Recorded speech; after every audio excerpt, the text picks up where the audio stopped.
empowering everyone. If you want to join the conversation, I think it's going to be an interesting one today. Yes. Hashtag us on hashtag WITEE. And we're coming live to you from the Bohemian city of Melville from 27 Boxes. So, Jessie J, good morning. Good morning, Carmen. How nice was that rain this morning? I'm feeling There very was rain? chilled. Oh, we had a huge storm. I know we don't live in the same areas here, but I did notice it last night. So my fur babies don't like the sound of wind, and usually when the rain comes, I do know that it's around because they just scratch me apart. But anyway, guys, today we are talking about the future of work, and I think it's a great way to start off the new year, as a lot of people out there is probably starting to look around for new opportunities. And I think it's good if we can maybe just unpack it, Jess, and see, what people need to take into consideration. Exactly. I think future of work is something very important to talk about. There's so many changes going on, and there's such a lot of stuff on Google at the moment of people actually going, what's happening with the future of work and all these new workforce and new technologies and everything else. So it's really great to unpack it today. No, absolutely. And one of the things is I think there's a lot of people that have built up this tremendous fear. Sorry, guys. That's built up this tremendous fear of the future. But I think we need to actually have a positive outlook on this and see how much good all of this is going to bring to our lives, and just put it into perspective. Exactly. It looks scary, but it's not. It is exciting. So no concerns about a jobless future. I understand that people are concerned, but don't worry about it. I think it's important to see, as AI is filtrating into our lives and the rise of the fourth technology transformation, it is inevitable how technology is going to play a vital role in our futures. So let's think about it and unpack it. And Jess, help me out here. So a few technologies that's going to change the landscape, of work is going to be, for example, virtual reality. I think it's going to be an amazing tool for education. And, it's going to help skill workers also in the health industry. I think virtual reality is going to do amazing things. I've already seen a lot of people that are working with the technology and developing it in terms of learning to do better surgeries and doing their trials of surgery on virtual reality. Yes, I feel a lot safer not being mixed the guinea pig. reality actually. So there's a lot of interesting things happening there. And then, for example, AI is going to overcome language barriers. If you look at Blipper, so Blipper is augmented reality that uses image recognition. So they have developed Blipper to such an extent that they hope within the next 8 years or so that it would have the recognition of an old lady. It's now currently sitting in its teens. So it can recognize, if you scan over a watch, it can recognize what the watch is. It can take you to the e-commerce sites, and you would actually be able to communicate with somebody via images. So it's almost the Google version of images. I used my Bixby image to find out what the spider was in my house. Oh my I had to run or not. Why spiders? Oh my God, I wouldn't even take my phone close to a spider. I don't know if I was safe, but I love that image search. It's like suddenly this is what it is. It was a wolf spider. I had a wolf spider, by the way, and you just get a headache apparently. So a wolf spider. What is a wolf spider? It sounds like something from America. Yeah. America. Anyway, so those are the things. Also, and HR. I think HR is going to be quite an interesting one, because I think HR 4.0, like the technology and artificial intelligence will actually be able to assist HR teams to see who's actually compatible for the business and currently working in the business. And the AI will detect based on the conversations, what they're doing online, how they're finishing their task, whether they're the right people, and would eliminate those people during the journey, but also finding new people for the organization.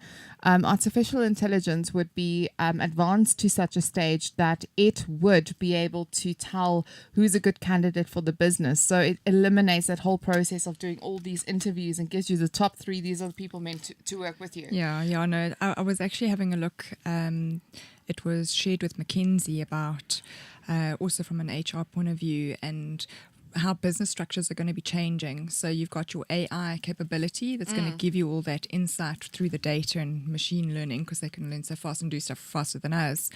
And then looking at finding that right talent. So you might find that talent doesn't live within the organization. So I think we've chatted about before about collaborating and getting people to come in. So they might not necessarily be with the business. So, you know, kind of like the new age of having freelancers and doing your own thing and being pulled into a company and stuff like that. Yeah, there's actually a few points I want to touch base on as we proceed on this topic. But definitely, freelancing is going to be a big thing. And I mean, if I just look at how I'm currently working with my service providers with Booyah, you know, I don't have people working for me. It's myself. And I have a variety of people that work for me on an ad hoc basis. So as I require their services, they quote me, I pay them, and they assist me. But I don't need to have them full time within my cycle working for me. So it opens up this whole new world. If you look at the UK, I think there's like a 50% growth of freelancers. I think freelancers contributes about £109 billion per year to the economy. And I think with everything happening in Brexit, I do think that it's really going to advance for sure, the economy. And if we look at ourselves, you know, we're all starting to become, it's not just millennials, people. I think we are all born with that desire to live our purpose. Yeah. And a lot of people are not wanting to fall part of this cult of working. They want to do things that inspires them, that they're passionate about. So they want to give back. And I think that this is going to be a very important transition, which is going to lead to a rise in entrepreneurship. No, for sure. And I think you've hit the nail on the head. In South Africa, we have this, it's like it's in our soul to be entrepreneurs. I was actually watching a video this morning. It's an amazing case study. So there's this guy in Soweto, and someone who's like a really big influence on social media was looking for a good story and walked past this guy, and he has actually created a robot, functioning robot, out of all the stuff that we threw away. And one of the things that hit home for me is in the video, he says, like, if this guy was in America, like Google would snap him up. Yeah. So, and the last thing, I think he needed 3 wheels and 3 motors and another wheel so that it actually moves. And this thing like moves and picks stuff amazing. up. And he's just like sitting there going, he came from Limpopo and he felt a little bit like out from the community because he loved robotics. And he came here and settled in Soweto, and he's been building this robot. And he said it took him like 2 weeks. So just that passion and that entrepreneurial spirit to make something from something we threw away is just amazing. Yeah, and also it's like I think we undermine the capabilities of people and what they really can do when they really put their minds to it. Exactly. I also saw that case study a few weeks ago, and I was like, oh my gosh, this guy is a legend. Like he's absolutely a legend. Yeah. And I really hope that somebody would poach him and take him off the streets and provide a good if someone's job. Listening, there's a robotics genie sitting there. Shame, it would be a good thing to see happen, you know. But yeah, also, you know, if we just to also look at the future of work, like facial recognition is an interesting one for me. Yes. I must say, I love facial recognition. Apart from what you can do on Snapchat, I love how it makes me look younger, sexier. Listen, I use it to lock my phone, and I left my phone at the office the other day. No one could switch it off, and it doesn't work when I have my sunglasses on. So it needs to have like a either or. See, it needs to see the eyes of your soul to see you. But anyway, one of the interesting things is like with facial recognition.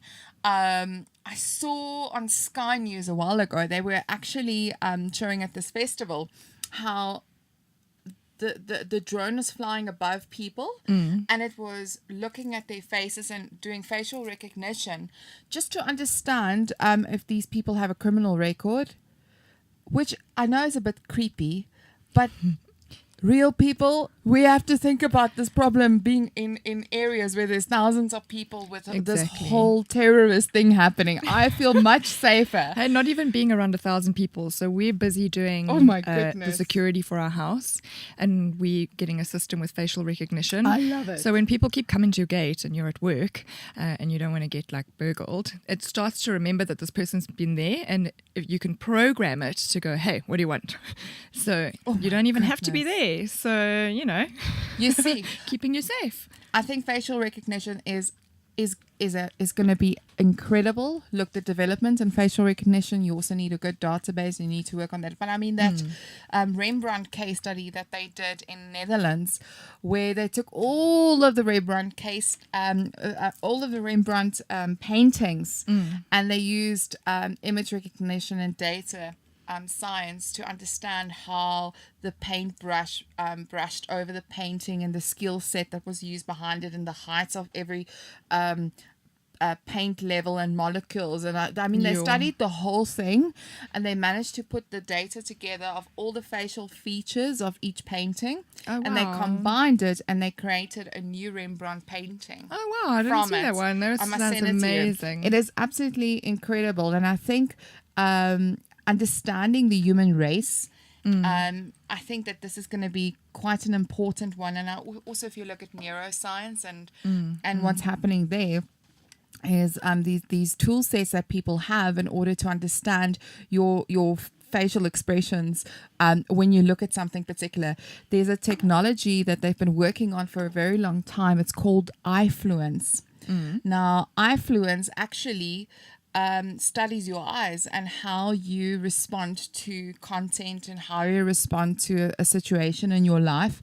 And they believe that this technology is really going to amplify mixed reality and augment your life, so that if you are looking at something that you don't want to see, it basically diminishes the content that's served to you, which I think is incredible. So, for example, if you had to have your mixed reality glasses on, which is definitely, I think we're going to see a lot of that happening in 2018. Definitely. But I mean, if you look through these glasses, it can see if you're sad, happy, how the content makes you feel, if it's something that you want to see, and if it picks up that you are distracted or that this is not really something that you're into, it removes that content and it serves you with something that makes you happy. Watch out, brand managers. You've got to make it interesting. This is exactly, and you know, I think that understanding data and really being a data warrior out there is going to be paramount in the future of work. And I think you also said there as well, you said about augmented life. The new future of work is an augmented future of work, taking the technology, taking the data, and then adding in that beautiful human element to create something that's new and exciting. 100%. So just actually that leads us into one of the things that I really think we need to touch base on, and how the future of work is going to be totally in the foundations of learning. So creating a culture of learning. One thing that's important to realize, if you look at Martech, they did a study on the technology landscape in 2011. The technology landscape was about 150 technologies. 2012, we had 350 technologies. Then in 2014, we sat with a landscape of about 1,000 technologies. 2016, we had a landscape of about 3,500 technologies. Last year, May 2017, we're sitting on 5,000 technologies. Yeah, it's only set to climb, eh? So it's going to climb whether you like it or not. But if this growth is happening at such a rapid pace, there's no way of avoiding technology. And we as the human race don't learn fast enough. So we shouldn't be intimidated by AI and by robotics and all of these things that are created to enhance our lives, but rather look at it as a way that we're actually entering the Renaissance era again. So the Renaissance era was the beginning of the modern world. And I do believe that as technology is taking a lot of this pressure away from us, it will put us back in a space where we can start becoming creative again. No, agreed. And I think one of the things on that as well is because there's so much technology, it feels like it's so busy. It's important to not feel like you're getting overwhelmed and to realize how you can use the technology to make you more productive and give you time to be more creative as well. 100%. We have to go for a quick ad break. Huh, that's a nice one. Let's have some Hashtag cake. ad break. We have to go for an ad break very quickly. So stay tuned as we unpack the culture of learning, guys. You're listening to brandlive.co.za, an industry first in the world of internet radio. Not only are we an internet radio station, we are an internet radio platform for your brand. So why not expose your brand to potentially thousands of listeners and improve your customer relationships and brand equity with podcasts and live broadcasts? Be sure to check brandlive.co.za for more information. brandlive.co.za, harnessing the power of internet radio. Ladies and gentlemen, may I have your attention, please? The WITEE Chatterbots. Join myself, Carmen Murray, and my double trouble, Jessica McIndoe, with our big personalities, and we will present you with an insightful yet fun show. We will feature interviews with industry heavyweights and unpack everything from new technologies, marketing trends, and case studies to empower you to be ahead of the curve. Brand Live. Join us on this exciting journey every Tuesday morning at 10 o'clock and start a conversation on hashtag WITEE Show. Hashtag WITEE Show. Thank you. The Dramatic Talk with myself, Bongani Drama. Bringing you insightful conversations on the Convo Corner, your latest celebrity news on Dramatainment, and your latest fashion news on Stash and Fade. This is Bongani. And myself, Rose Rataha, bringing you your latest news and sports updates. Every Wednesdays, 2 to 3 p.m. Only on www.brandlive.co.za. You're listening to brandlive.co.za. Hey guys, if you didn't tune in before, you are with the WITEE Chatterbots. So if you want to join this conversation, hashtag WITEE. And we are actually talking about the future of work today. And we are about to just pick up the conversation around the culture of learning. And it's a discipline to watch out for in the future of work. Yeah, it's a successful way to go ahead. Yes, no, absolutely. Like I read this article this week and I loved it.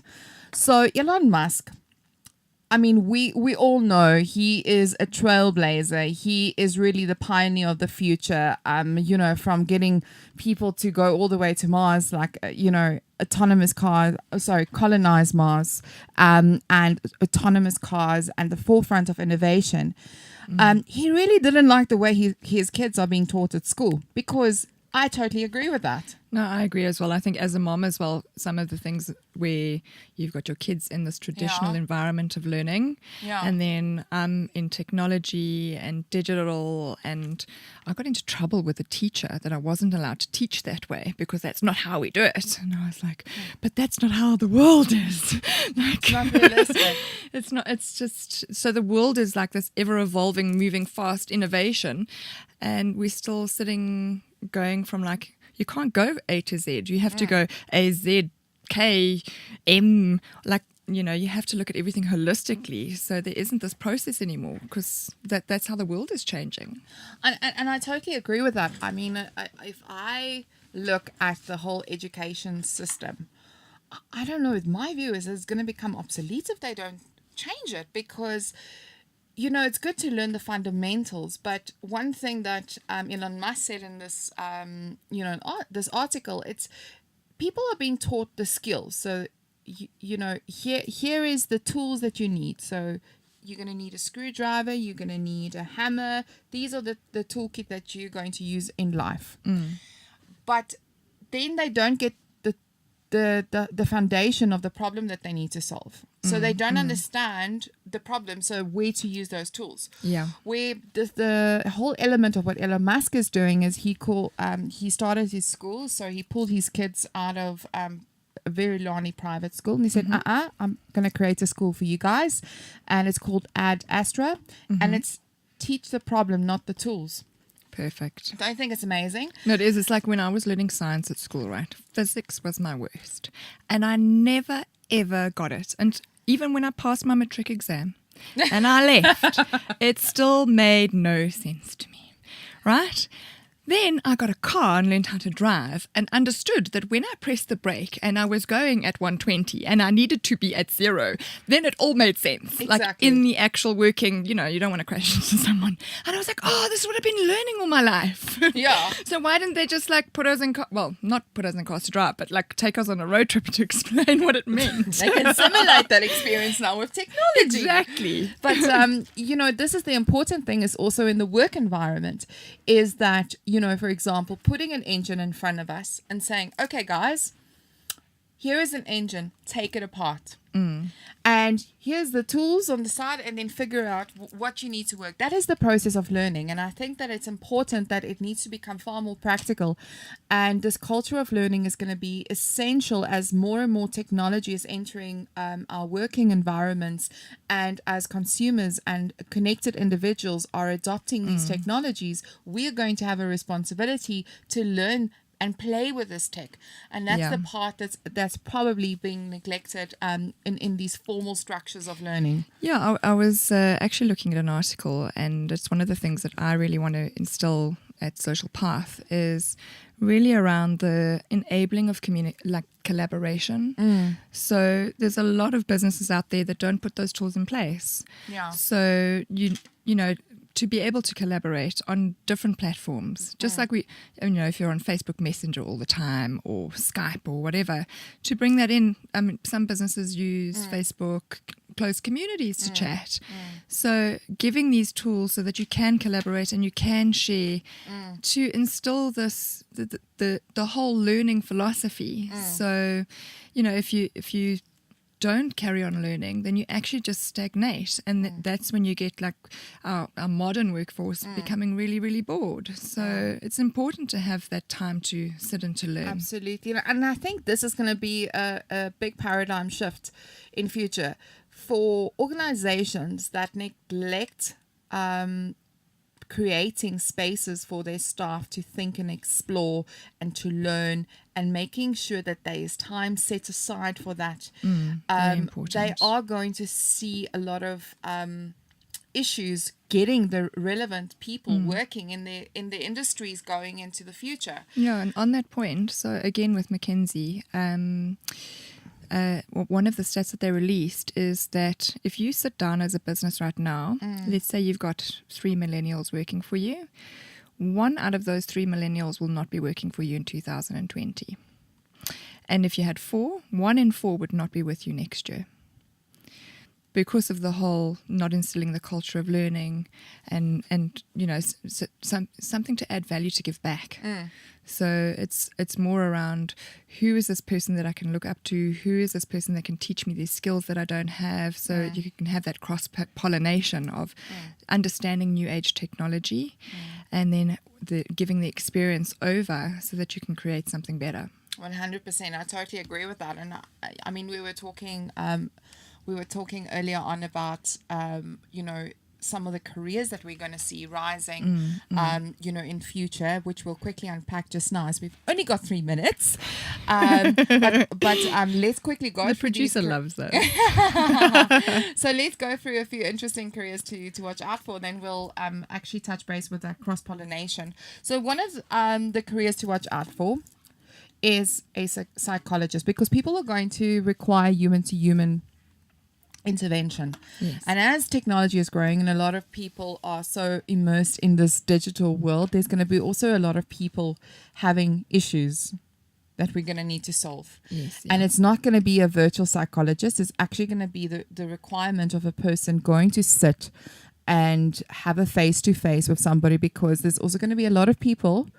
And I know we said in the beginning, don't stress, but for those people that are not willing to adapt with technology and learning the skill of technology and making it part of their lives and working with technology, not against it, they are going to have issues finding jobs and finding a purpose. So it is going to be important for those people to have psychologists. I know it sounds sick, but I mean, seriously, it is going to be an issue. Yeah, and it's like that case study I was telling about of the video that I shared, where they went and did like a big focus group, and they said about, if you achieve this, then you get X amount of money. Let's say it was a week's worth of salary. If you achieve this, you get 2 weeks worth of salary, and if you achieve this, you get like an entire month. Thinking that people would be more driven to getting like a whole month's extra salary, and everybody that really aimed really, really high, actually none of them passed. They all set themselves up for failure.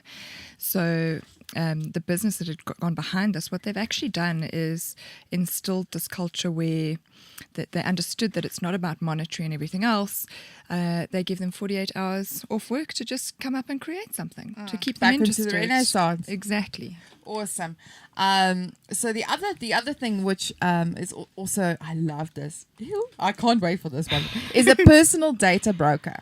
Yes. So we all say data is the new oil. Think of this as being the new oil traders, the new data traders. So basically your data, every like that you do, every engagement that you do in future will actually have a commercial value behind it, and you can actually trade that. I also believe that there is going to be, and we teach this in the Connected Marketer course, it's all about privacy, and that people are actually going to end up paying for their privacy in future. This is a very important thing to watch out for, is the personal data brokers and the value of the data to pay you based on how you engage with brands out there. The other thing is going to be digital tailors. Yeah, so I mean, with that, it's really So let me just jump in. So digital tailor. E-commerce. Okay, so I love shoes, right? We all know that. I get grilled for it every week, but I love still shoes. Won't share how much you spend. But the important thing is that a digital tailor actually uses advanced technology, measuring technology that can tell you, okay, right, when you order this particular shoe, this is what you need to look out for. So when things arrive, they would actually fit you, and you would never have a problem. So these people actually consult with e-commerce. The other one is AI healthcare technicians. Yeah.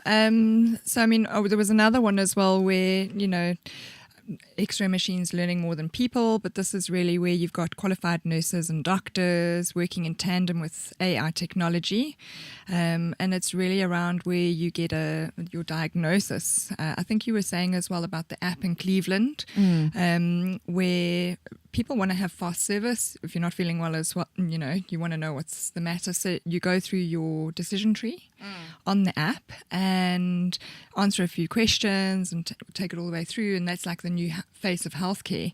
And then it actually diagnoses you, and then it sends it off to the chemist, and then you get your medicine within 2 hours. Exactly. It's only $49. It's quite phenomenal. So that's going to be an important thing. And I think a lot of more people would be able to be serviced.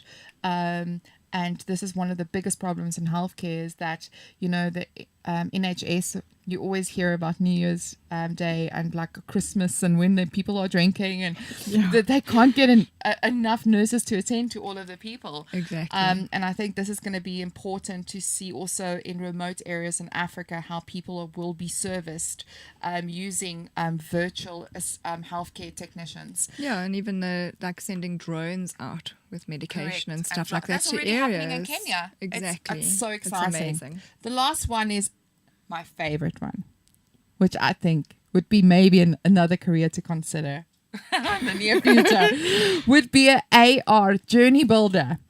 So an AR, augmented reality journey builder, is going to find new and exciting ways to create in the moment vignettes.